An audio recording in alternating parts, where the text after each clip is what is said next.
সাপ নিয়ে মুসার সামনে দাঁড়িয়েছিল জাদুকরেরা। আল্লাহর পয়গম্বর মুসা আলাইহিস সালামকে আল্লাহ নির্দেশ করলেন, মুসা হাতের লাঠিটা ছেড়ে দেও। মুসা হাতের লাঠি ছেড়ে দিলেন, বিষাক্ত সাপে রূপান্তরিত হলো।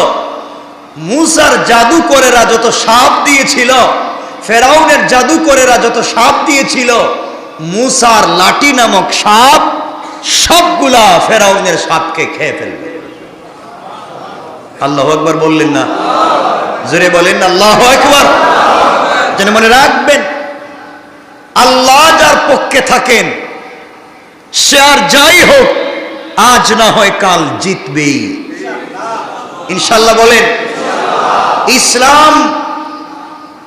ইসলামের পক্ষে থাকুন, সত্যের পক্ষে থাকুন।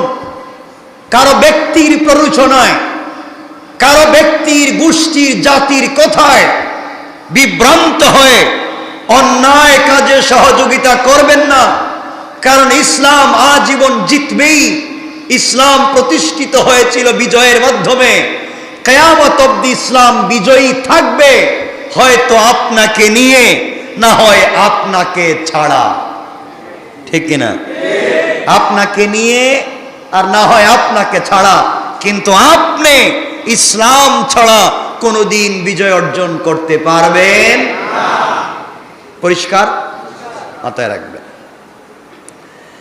ফেরাউন যা দেশ সব ধ্বংস হয়ে যায়, তখন তার রাগ গুসা একত্রিত হলো মুসাকে আটকাবার জন্যে। আমাদের দুনিয়া দেখেন না, একজন ব্যক্তি হু হু করে যদি সামনের দিকে যায়, তখন পিছনে সবাই এর টাইনা ধরে। কথা বললেন নাকি? নাই এগুলো এলাকায় নাই? আপনার এলাকার একটা ছেলে খুব আগের দিকে যাচ্ছে, খুব ভালো একটা জায়গায় যাচ্ছে, এলাকার মোড়ল যারা 200-400 টাকায় বিক্রি হয়ে যায়, এরা দেখবেন এর লঙ্গি টাইনা ধরছে, এর উপরে উঠতে আর দিবে না। এর যা বদনাম আছে এলাকার সবের পিছনে লাগাই দিব। এগুলা আছে না নাই? কিন্তু মনে রাখবেন, আল্লাহ যদি কাউকে কান ধরে উপর দিকে উঠাতে চায়, ওরা দুনিয়ার 200 কোটি মানুষ নয়, 800 কোটি মানুষ যদি একসাথে পা ধরে টানে, এর নিচে নামানো যাবে? আওয়াজ করে বলেন যাবে? যাবে না। ফেরাউন দেখলো বিপদ তো কঠিন। এক পর্যায়ে জাদুকরেরা দেখলো আমরা যাই দেই, ফেরা মুসার হাতে যে লাঠি দেখলাম, এই লাঠি তো খায় ফেলায়। তারা বুঝতে পেরেছে মুসা সাধারণ জাদুকর না, মুসাকে শক্তি দিয়েছেন কে? আর আল্লাহর শক্তির সামনে কোনো কিছু চলে? ক্ষমতা চলে? পাওয়ার চলে? চলে। সমস্ত জাদুকরেরা মুসা আলাইহিস সালামের কর্মকাণ্ড দেখে সবাই জাদু ফালাইয়া একসাথে কালিমা পড়ে মুসলমান হয়ে গেছে। ফেরাউন দেখলো এখন তো আমার সব সর্বনাশ, আরো রুষ্ট হয়ে গেল, কঠিন হয়ে গেল, এবং সিদ্ধান্ত নিল যাদেরকে আমি টাকা দিয়ে পয়সা দিয়ে পুষে লালন পালন করেছি, আজকে তারা মুসার আল্লাহকে গ্রহণ করে আমাকে বাদ দিয়েছে, এদেরকে শাস্তি দেওয়া লাগবে।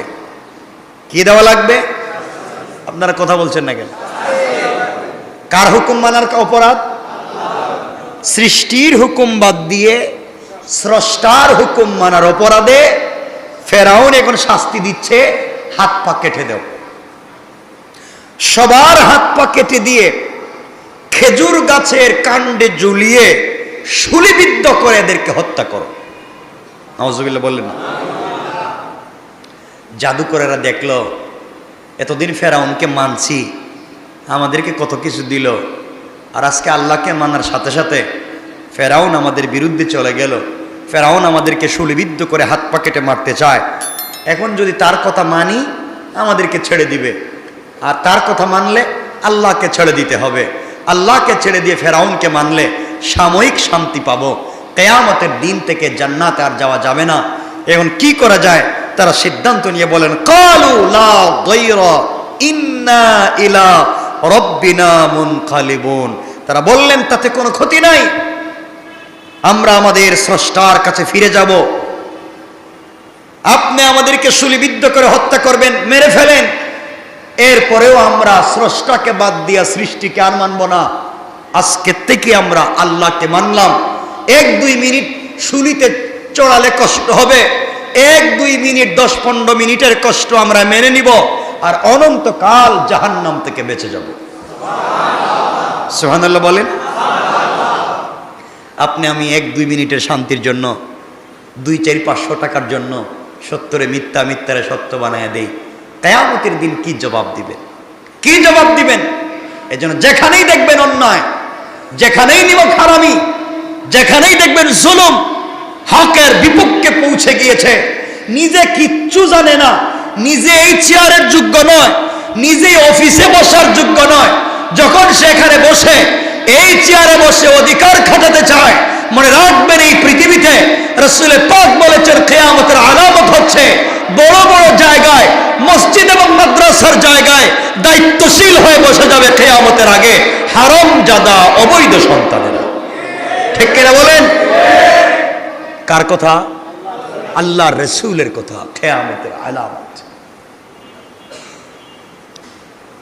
তারা বুঝতে পারল আল্লাহকে সেজদা, যে আল্লাহকে সেজদা না করলে তার দেওয়া শাস্তি ভোগ করতে হবে দুজকে, জাহান্নামে গিয়ে অনন্তকাল। আর ফেরাউন নামক বাদশার হুকুম না মানলে শুলিবিদ্ধ হয়ে বড় জোর কয়েক সেকেন্ড, কয়েক মিনিট কষ্ট করে মরে যাব। এই কয়েক মিনিট কষ্ট করে মরে যাই, আজীবন জাহান্নাম থেকে বেঁচে যাই।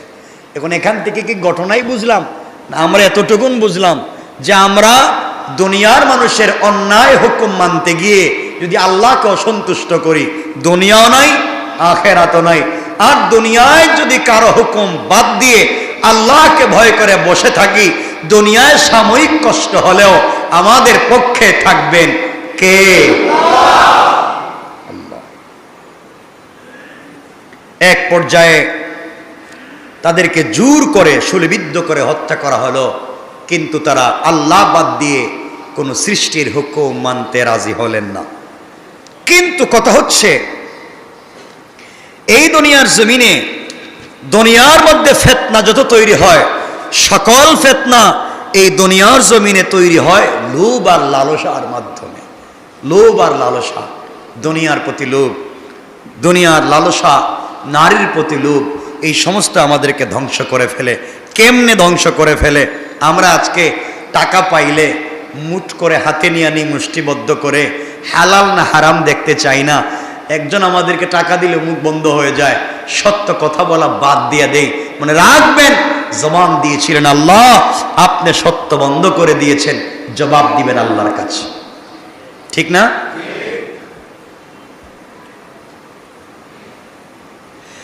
আমার মুসলমান বন্ধুগণ, গভীর মনোযোগ, এবার কথাগুলো দিল দিয়ে শুনেন কি বলতে চাই।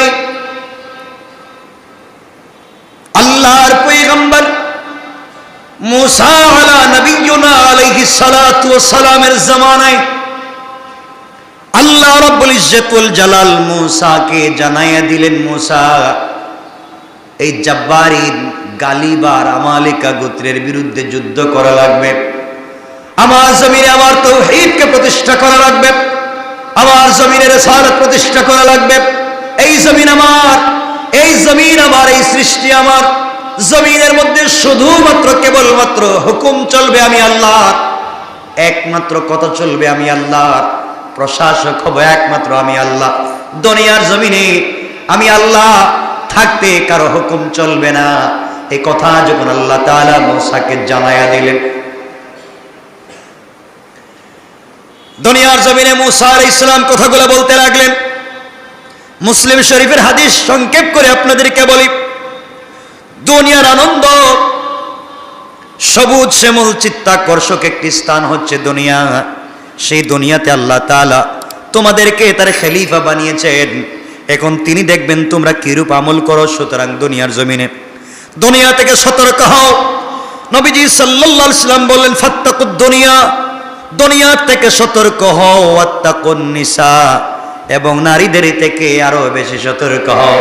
কারণ পৃথিবীতে যত ধ্বংস, পৃথিবীতে যত ধ্বংস, পৃথিবীতে যত আযাব এসেছে, এর অধিকাংশ এসেছে, শুরুটা করেছে নারীদের মাধ্যমে। এজন্য আমার বানানো কথা না, রাসূল বলছেন ফাত্তাকুদ দুনিয়া, তোমরা দুনিয়া থেকে সতর্ক হও, ওয়াত্তাকুন নিসা, এবং নারীদের থেকে আরো অধিক সতর্ক হও। ফাইন্না আউওয়ালা ফিতনাতিন ফি বনি ইসরাঈলা কানাত ফিন নিসা।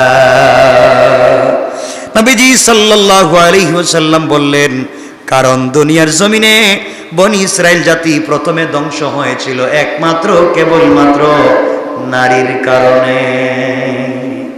কার কারণে? আমার কথা কি বোঝা যাচ্ছে? আমি ভুল বলতেছি? আমার কথা শোনা যায়? বনি ইসরাইল ধ্বংস হয়েছিল প্রথমে কার কারণে? আবার বলেন না। সুখের সংসার, আপনার ভাই ভাইয়ের সুখের সংসার ভেঙে খান খান হয়ে যায় কার কারণে? মিথ্যা কথা বলবেন না। কার কারণে? ভাই বোনের কি চমৎকার সম্পর্ক সম্প্রীতি, এখন ভাই বোনের বাড়ি যায় না, বোন ও ভাইয়ের বাড়িতে আসে না, কার কারণে? এটা তো ঠিক। আমরা খুব বেশি যাচ্ছি না, যেহেতু আজকে বেশি বলবো না এগুলা। আজ এগুলো চলছে। ভাই ছোট ছোট ভাই বোনদেরকে কুলে করে খাকে করে নিজে খেয়ে না খেয়ে বড় করেছে, মানুষ করেছে। আজ বিয়ে করে বউ নিয়ে বড় ভাইকে দেখতে পারে না। আসেন এগুলো? যে বোনের কুলে প্রস্রাব করে বড় হইলো, সেই বোনকে দেখতেই পারে না। বোন তুই আমার বাড়িতে আসবি না, তোর কিচ্ছু এখানে নেই। এগুলো বলার মতো লোক নাই? আপনারা মনে হইতেছে জান্নাতে আছেন নাকি? তা এগুলো দুনিয়া নাই? আপনাদের জানাশোনার ভিতরে পড়তেছে না? আমার জানাশোনার ভিতরে পড়তেছে, এই জন্য আমি জেনে শুনে বলতেছি। এগুলো আছে না নাই? আছে। আমার বন্ধুগণ, এক পর্যায়ে কেমনে ঘটনা ঘটলো সংক্ষেপের দিকে আপনাদেরকে নিয়ে যাই।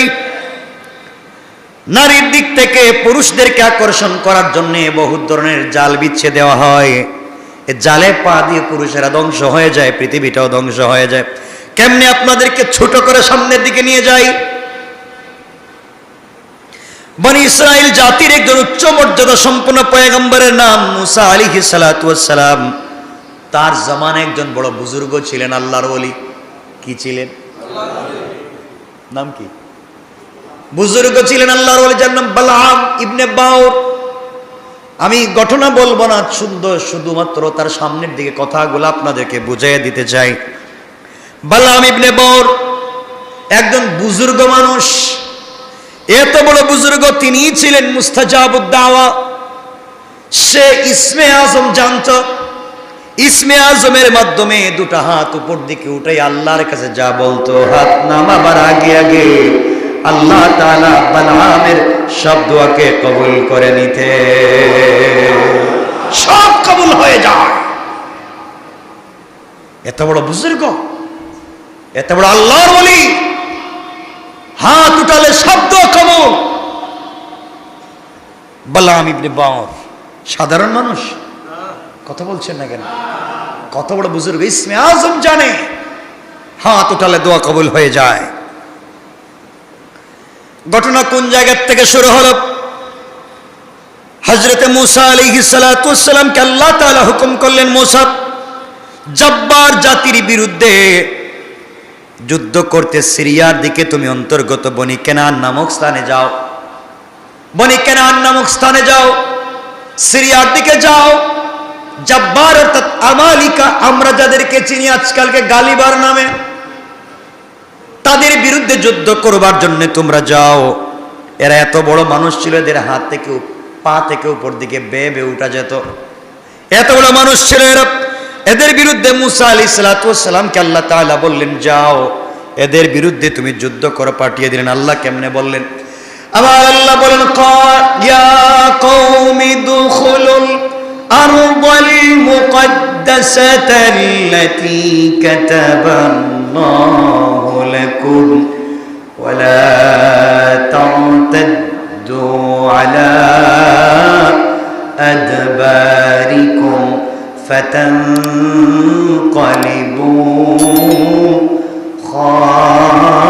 খাসিরিন। قال يا موسى إن فيها قوما جبارين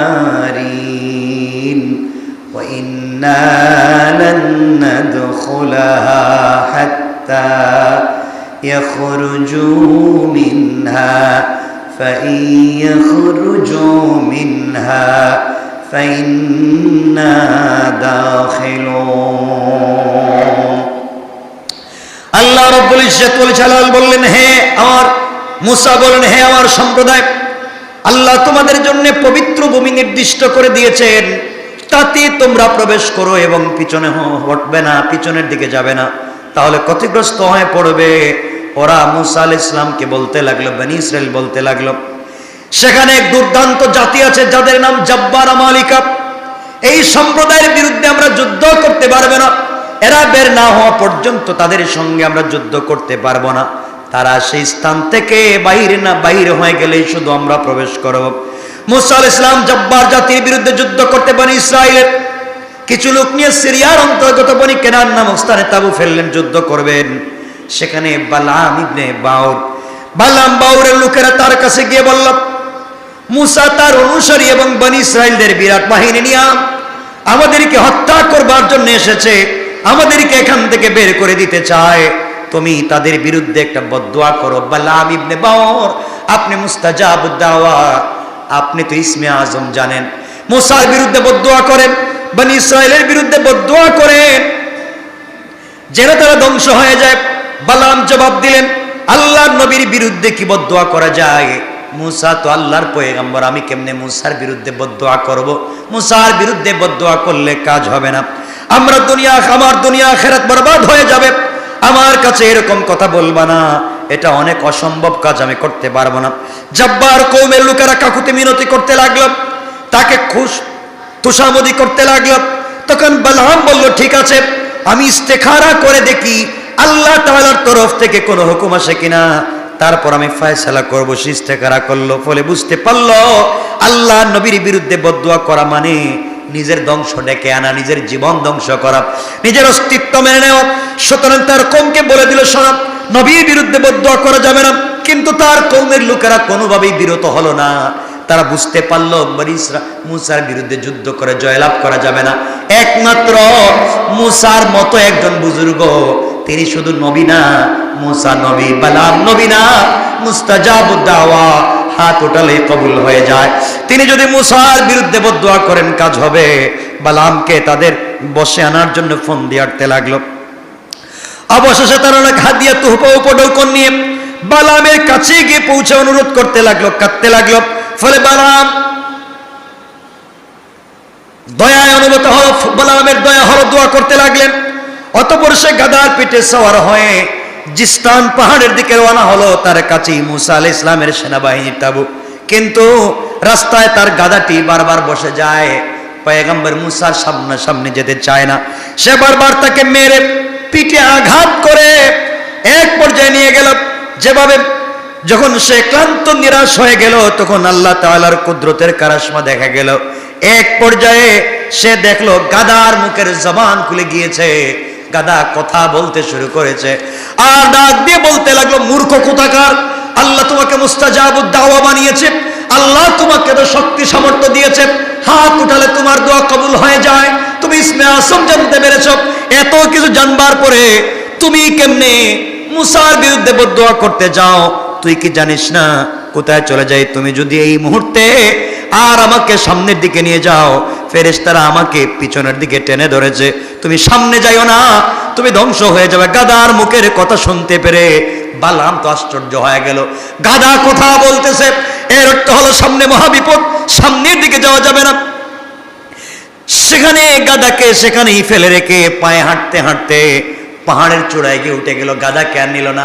বালাম অন্ধ হয়ে গিয়েছে টাকার মোহে, টাকা পেয়েছে, কোটি কোটি টাকা তাকে মানুষ দিয়েছে, টাকার কারণে মুসার বিরুদ্ধে দোয়া করবার জন্যে সে যখন উপরের দিকে উঠতে লাগলো, গাধার কথা পর্যন্ত শুনল না।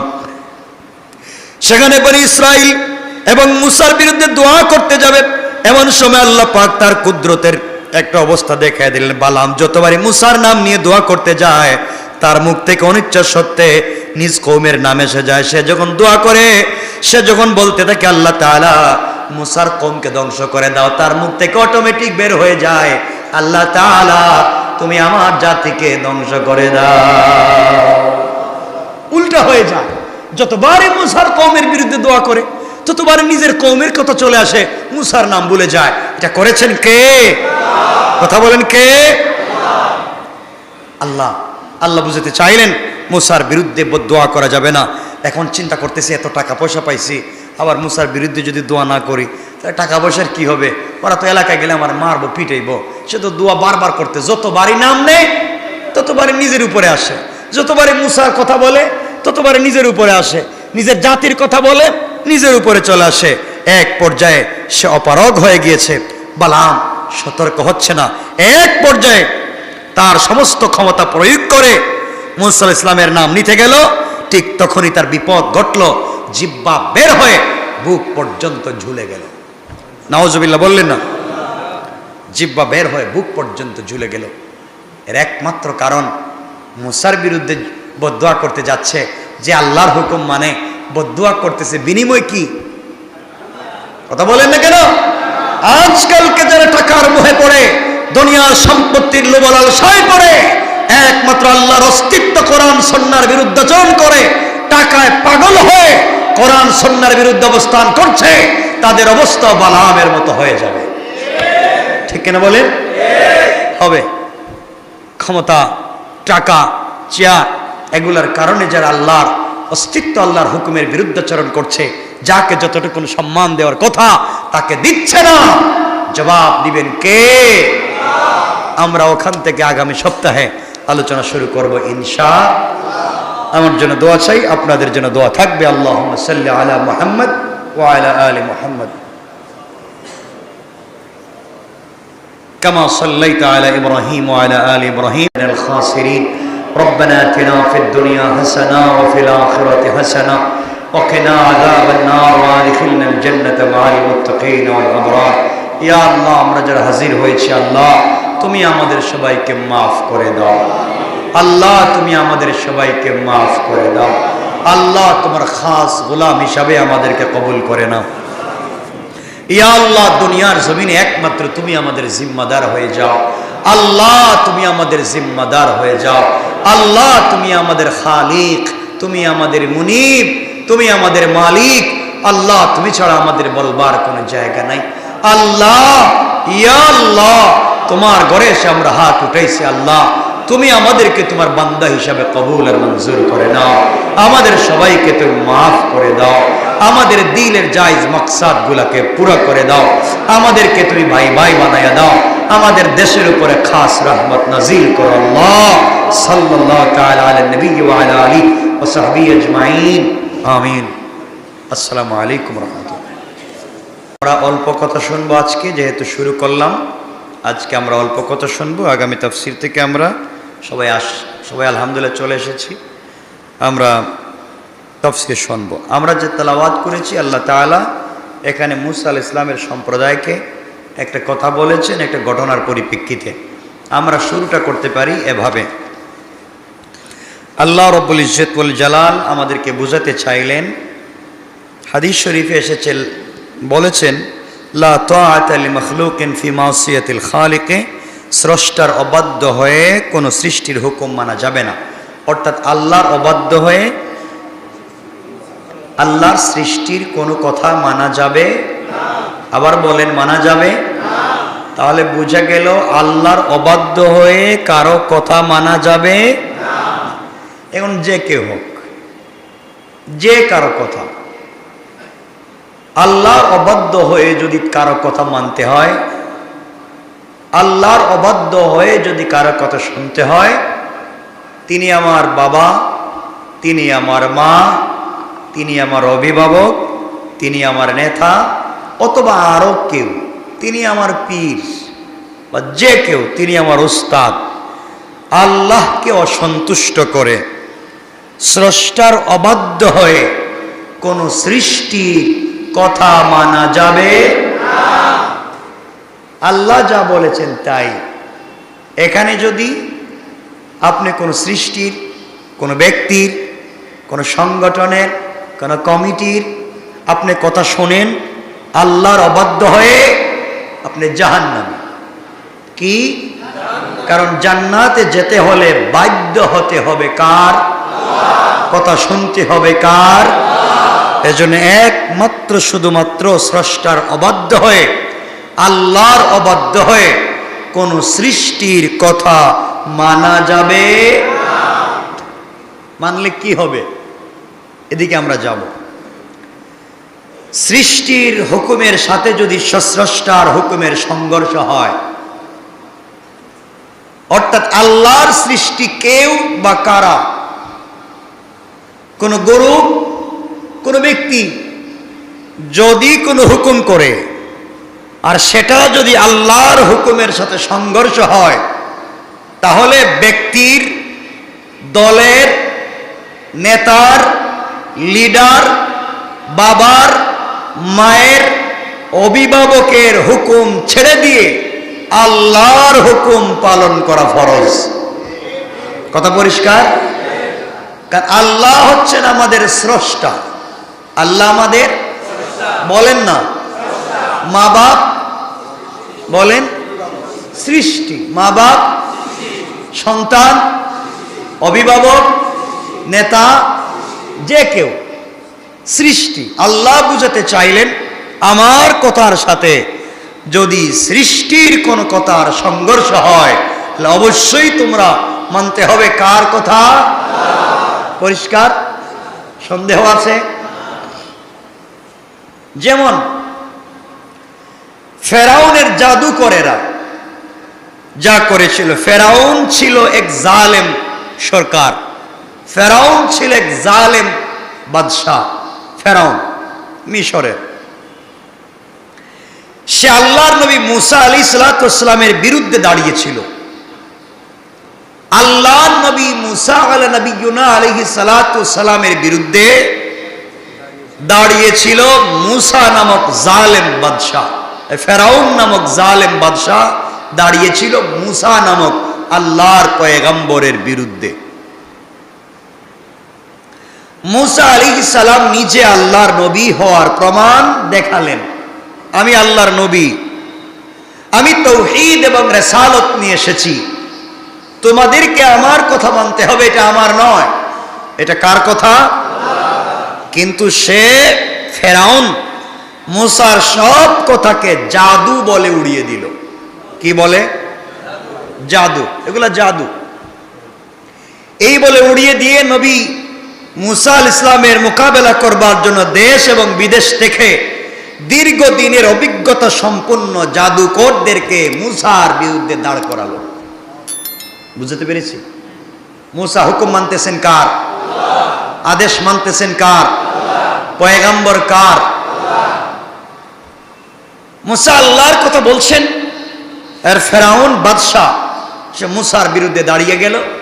মুসাকে আটকাবার জন্যে, মুসাকে নষ্ট করবার জন্যে, মুসার বিরোধিতা করবার জন্যে দেশ বিদেশ থেকে অভিজ্ঞ জাদুকরদেরকে দাঁড় করলো মুসা।